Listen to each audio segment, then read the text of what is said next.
All right, I'm Chris Avina with American Outdoor News, and today we're here with Michael Jensen of GPO Optics. Mike, thanks for coming on.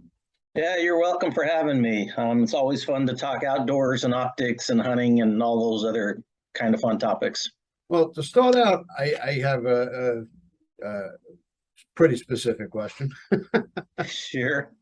What separates German optics from U.S. optics, and what makes them better if they are better? Yeah, I think what it really boils down to, the optics technology globally is getting very, very close. They know what they know here, what they know in Germany, what they know in Asia. 20 years ago, you bought something out of Germany versus Asia versus the United States, and the quality gaps were tremendous between them. Yep.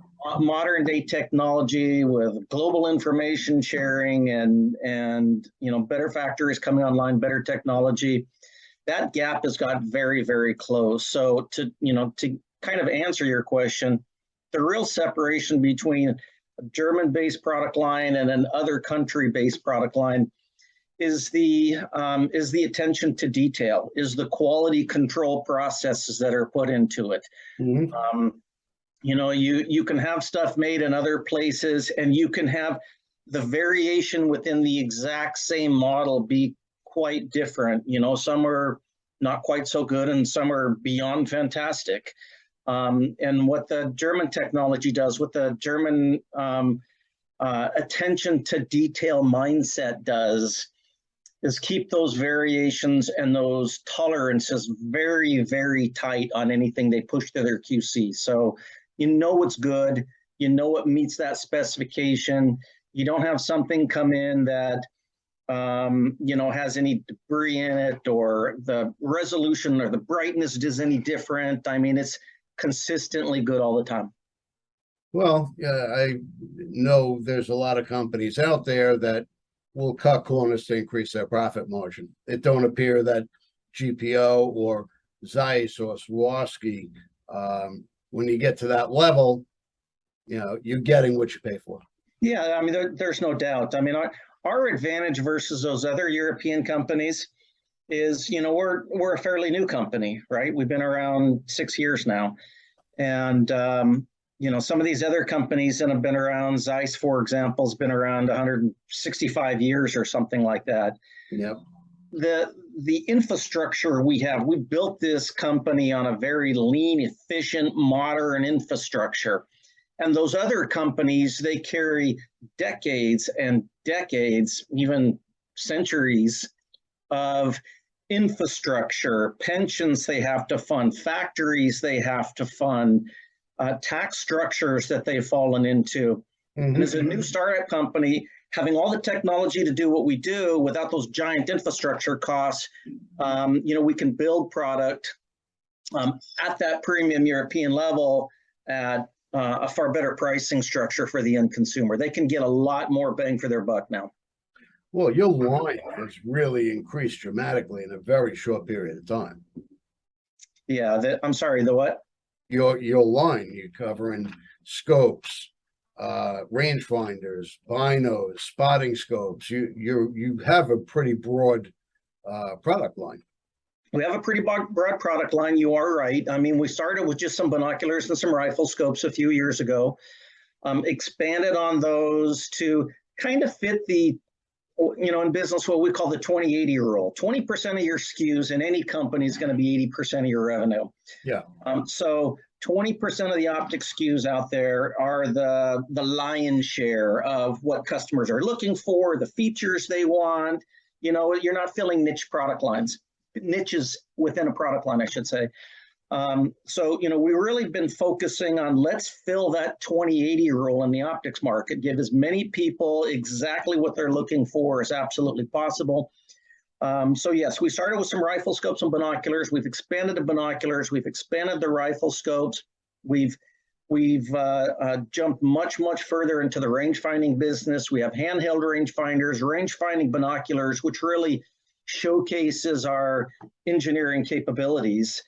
There's a lot of companies out there, not only can they not even get it to market yet, a range-finding binocular, but there's a lot of ones out there that are really not very good. And so this is showcasing the technology we're capable of. You'll see spotting scopes in the very near future from us. We're expanding into red dot sights, tactical scopes now, thermal in the future. So the line's growing very, very fast. But again, our objective is let's pass along great pricing structure to the end consumer, produce 80% of the SKUs that are, 20% of the SKUs that are 80% of the market, and keep this company lean and make it effective for people, cost effective for people to buy GPO products. Now, do you personally test all the products when you're out in the field? We've got about 60 SKUs in the line now, so I mean it's gotten quite big. I've had my hands on every single one of them. I've probably had half the rifle scopes on guns. I've played with all the binoculars and the rangefinders in depth, carry them around my neck. But with that many SKUs, you end up zeroing in on your favorite items in the product line, and that's what I pretty much have stuck on all my stuff now. Well, you're a consummate outdoorsman. You're a long-range shooter. You're a do-it-yourself hunter. What piece of GPO equipment do you find that you can't do without when you're out there? There's a couple of things. Range finding binoculars is certainly the shift in the marketplace. There's no doubt. Yep. And for 90% of the people, they want a binocular, they want a rangefinder, and it fits all of their needs. I'm a West Coast, Rocky Mountain, Southwest kind of hunter myself. So I have larger binoculars. I'm using our 12.5 by 50s on a tripod out west. And it doesn't make sense to use a range-finding binocular for long-range glassing. And I've always carried a small hip rangefinder for ranging distances that I need. These super compact 832s and 1032 range-finding binoculars that have come out now are, I think it's changing the equipment guys are carrying, because I've now replaced my handheld hip, rangefinder with a small pair of range-finding binoculars. Gives me another tool in the field. Rifle scopes, generally the higher magnification scopes for Western hunting is what I've shifted to. Things with turrets you can dial in, ballistic reticles that'll help you quickly pick up a shot acquisition at a further distance. So higher power scopes, higher power binoculars, and range-finding bino. 3 optics. I've got weight I'm carrying up those mountains every single day. You got to be in good shape to get up and down those mountains.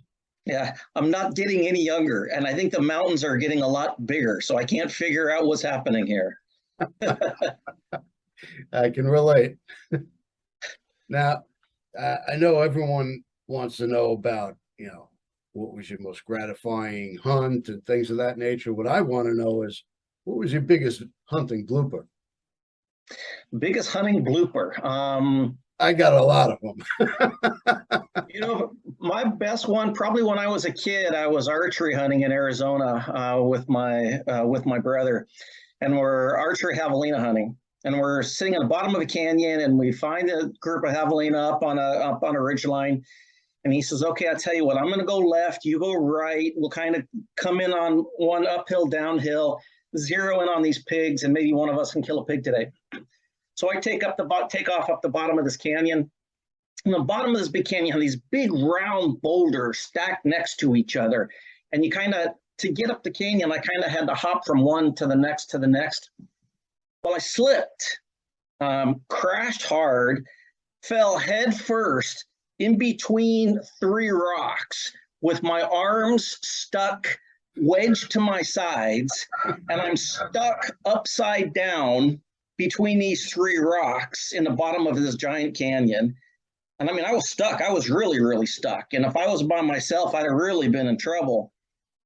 But, the more I wiggled and tried to get out, the deeper it pushed me in between those rocks.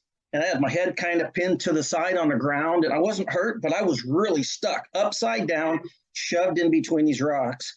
And I was there for an hour and a half. Wow.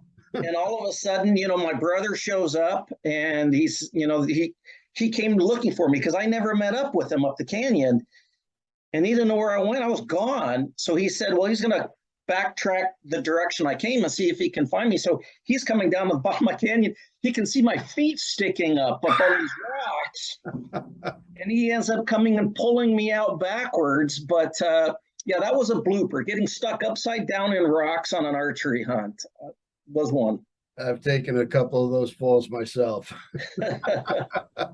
Yeah, you hunt enough, you're going to fall. You have a chance to get hurt. And I spend, my passion now are these, 5-7 day backpack, do it yourself, freeze dried food, filtration water kind of hunts. Yeah, sooner or later, you hunt enough, you're going to fall down some. Yeah, those do it yourself hunts can be interesting, exciting, and you don't know what the hell's going to come your way. Yeah, it's a lot of work, but I don't know. Just being that far away from everybody, kind of living out of your backpack for so many days is. My wife calls me absolutely crazy, but it's just one of these things you like to do. It's what we need to do to get away. You bet it is. So we're going to take a quick break to acknowledge some of our sponsors. Underwood Ammo, of course, always a standard of excellence. Phone Scope and Pyro Putty. They are, always innovative with products. And of course, Hunt of a Lifetime. We're going to hear from them in a second, and we'll be right back. We love our children. We protect them. We guide them. We prepare them for life in the world. With all that we do, from deep in our hearts, we cannot control all things. Life-threatening illnesses and disabilities affect far too many of our children each year. While we cannot change the circumstance, we can make dreams come true. Dreams to provide hope, to provide spiritual healing and strength, to provide moments of happiness and relief in the hardest of times. We can give a glimmer of light and hope in a time of darkness and despair. Join huntofalifetime.org to help make dreams come true, to provide hope for children with life-threatening illnesses and disabilities. Hunt of a Lifetime is a non-profit organization fulfilling dreams for hunting and fishing trips to youth 21 and under with life-threatening illnesses and disabilities. Visit huntofalifetime.org to learn how you can make a difference. Okay, and we are back with Mike Jensen from GPO Optics. Mike, what I want to know is what makes an optic, a rifle scope, what makes it harness in all that light when you get to first light, last light, when you need it the most? Yeah, there's a couple of tricky equations here. One of the biggest fallacies out there, and people use it all the time, I've used it forever, is that great optics are actually gathering light. Technically, optics don't gather light. Optics transmit the available light. The catch is the best glass and the best coatings you can put on a lot of different lenses to make an optic, to make them push through, or I should say allow through the most light possible, gives you the brightest binocular. So lower quality binoculars have lower quality glass, have lower quality custom coatings on them, and they end up blocking 10 to 20% more of the available light than you should be able to get through those lenses. So that's the first thing. Binoculars and rifle scopes are transmitting light, and the better quality glass and the better quality coatings transmit more of it.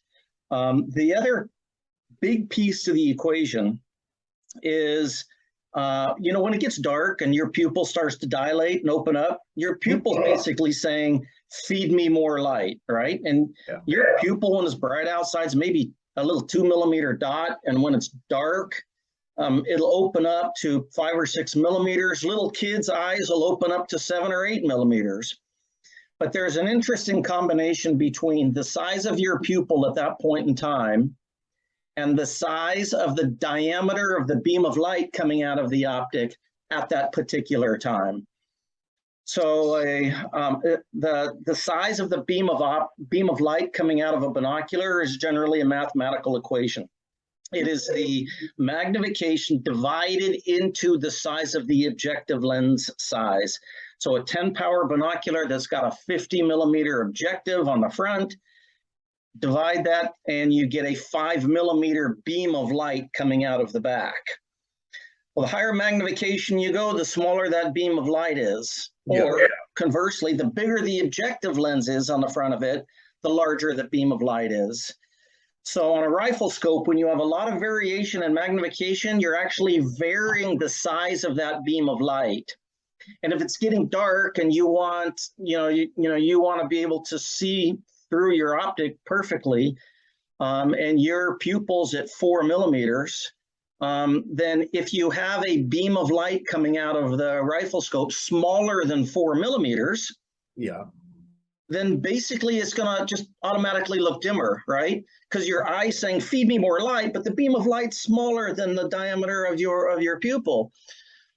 So it's a combination of that. So in low light conditions, things look a little darker because your pupil's opening up saying, feed me more light.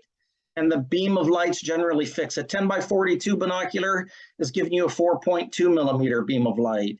If you want to carry a little compact pair of binoculars, like a 10 by 25, that's only a 2.5 millimeter beam of light. So obviously when nighttime comes and your pupils start opening up, they look pretty dim. Well, that's mathematics. You can have a 10 by 25, a little binocular, transmit the exact amount of light a 10 by 50 will transmit. The brightness of that beam is exactly the same. The difference is the diameter of the beam of light coming out of the back. That's the trick. Never knew that. I just always went with the best optic I could find. Yeah, I mean, that always helps. Even on the smaller compact ones, that always help. You get some binoculars out there that are transmitting 70 or 80% of the available light through them. Yeah. GPO's up in that premium category with the Swarovski Zeisses and Leicas. We're at 92, 93% of the available light. That's about as good as you can get, as any of us can get. So yeah, obviously a 10 by 42 that's pushing through 93% light, or a 10 by 42 that's pushing through 80% of the light, that's a big difference. It's huge. Now, you've been around the industry a long time, and you've worked with some of the best companies out there. I have. I mean, I've had a very lucky, I always say I'd rather be lucky than good. I've had a very lucky path through the industry. Started in a family business running retail, wholesale, law enforcement distribution company. Then I went to go work for Swarovski. I was sales manager at Swarovski for 8 years. Wow. Wanted to get back on the gun side of the business really hard, so I took a job with Remington. I ended up as vice president of sales there at Remington and all of the brands underneath the Remington brand. Back in the big Remington days, those days are gone now. But I was there for 6 years, and then I was the CEO at Zeiss for 5 years. And then you think, well, I know enough about optics in the industry and the customers. I think we can do this ourselves. So you didn't start GPO. You are on the U.S. side of it. On the U.S. side of it, I started it from scratch, 100%. My partner in Germany was the CEO of the Zeiss Global brand. He originally hired me to go work for Zeiss. He broke away at about the same time I broke away, and he says, Mike, I've got this crazy idea. I've got access to all of their components and supply chains and manufacturing subcomponent companies, as well as some of the best engineers in the world. You've got access to the largest market in the world. The optics business and all the customer base. So why don't we start a partnership here? I'll do the production, design, and engineering from our side. You do the sales, marketing, and distribution from your side. So yeah, technically I was a big piece in getting it off the ground. That's a huge undertaking. A lot of hours on the front side before you kind of even turn the light switch on. Yes. Yeah. Just the technology alone. How long did it take you to develop your first product? It was probably 2 years before we shipped our first unit. From the time he put the engineers on board, he had access to the component supply chain, for sure.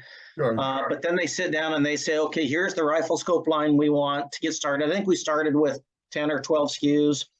And here's the binocular line we want. And we started with about 8 SKUs and 2 different price points. Then they got started. So when we came to market, it was about 20 units, 15 to 20 different SKUs when we started. Uh-huh. I think we're over 80 now. So it's moving right along. That's a tremendous amount of growth in a short period of time. It is. And I think what's causing the growth, obviously people like buying great stuff. There's no doubt. Obviously the German engineering and the German capabilities add a little bit of nostalgia to it. That helps a little bit. Yeah. But from the American side, the price value or the price performance ratio of what we're bringing to market is what's causing all the stir out there. They're saying, wait a minute, I can buy a premium European optic now at, in many cases, virtually half the price of some of these other big brands out there, and there's no visual difference between the two.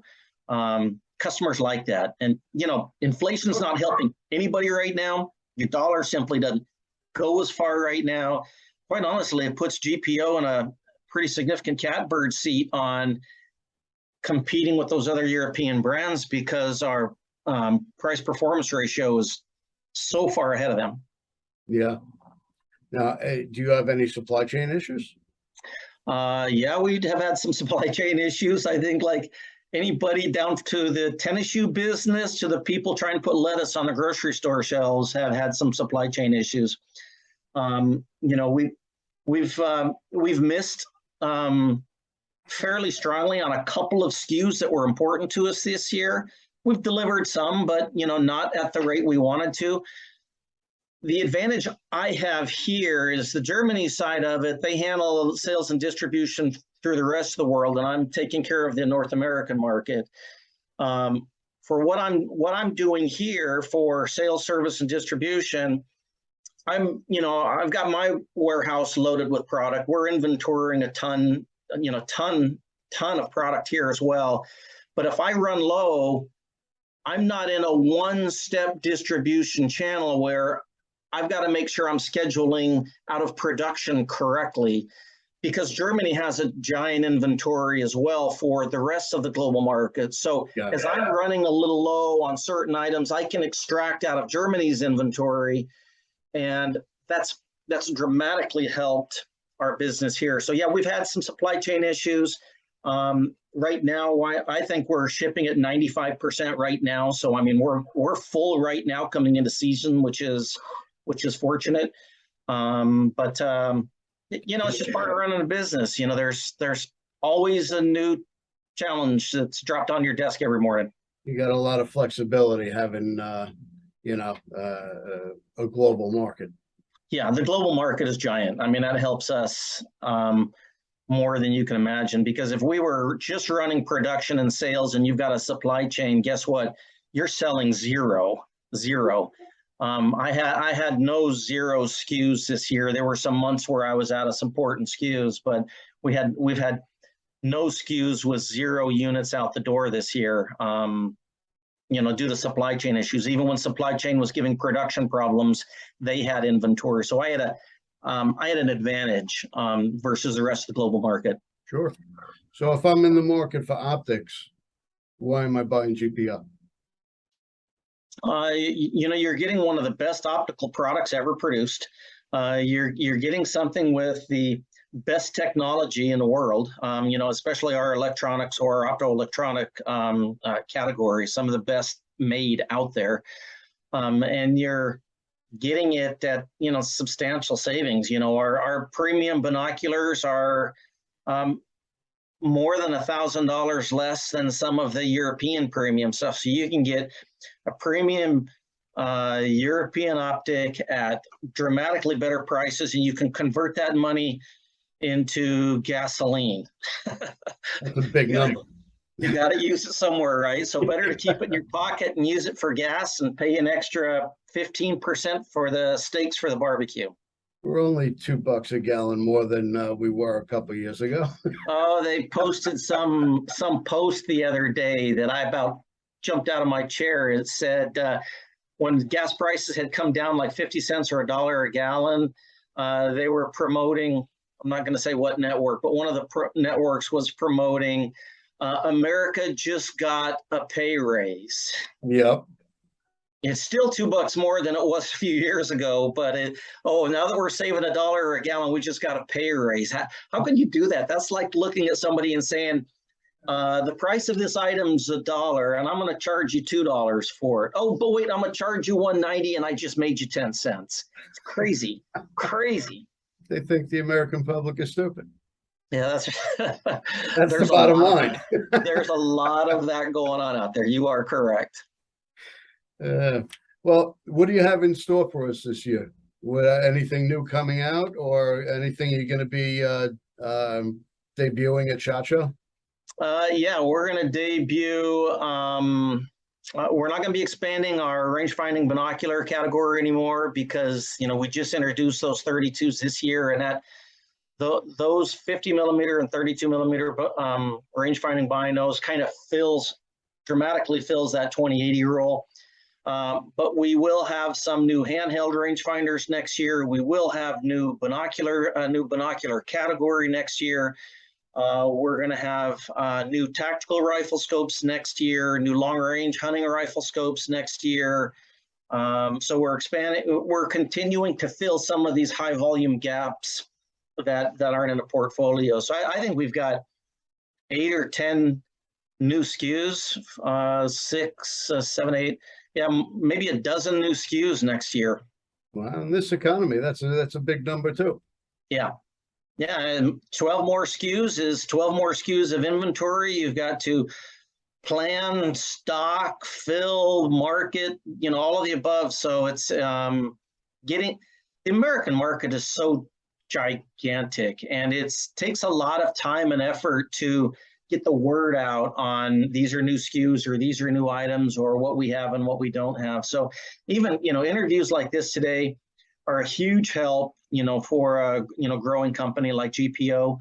A lot of the industry is saying, it's going to be soft or flat or down a little bit next year, but we're still so new and the market's so big. We're just taking market share. So we've got a lot of growth, a lot of years of growth for us in front of us before we consider we're saturated, and we've got to follow those economic trends. We're just going to grow. Well, you're around the industry long enough. It's always good to see a new emerging company and grow, expand, and be successful. Yeah, it's a lot of work, but it's very, very satisfying. I got to say, being in the industry, I love this industry. I love every brand in this industry. I don't care whose it is, because it all contributes to our lifestyle, our way of life, and what we love to do. I couldn't imagine doing anything else. I just couldn't imagine. Couldn't agree with you more. Well, I definitely appreciate your time. We're running out of time here. Where can we find your products? You can go to any of your local retail store. We're adding retailers as fast as we can get to them. If they don't carry it, they can certainly order it from us and bring it into their store. Any of your listeners who have a local store that isn't stocking GPO, go in and ask them, say, hey, you need to put the GPO line on your shelf. It's a real value to us customers. You can also get our product online on our website at gpo-usa.com. It's also available there. But our focus and our support, my focus and support, is I want to watch the retail base grow, because those retailers nationwide are the ones who support our way of life. And that's what I want this brand to do. Well, anything we can do to help you along, always feel free to ask. And I definitely appreciate your time, and what you've done in the industry is tremendous. And I admire that. Well, thank you. Thank you. It's a lot of work every day, but you wake up with a smile every day. Can't complain. Yes, we do. All right. Well, thanks again. And thank you. See you on our next episode. You bet. Thanks for your time.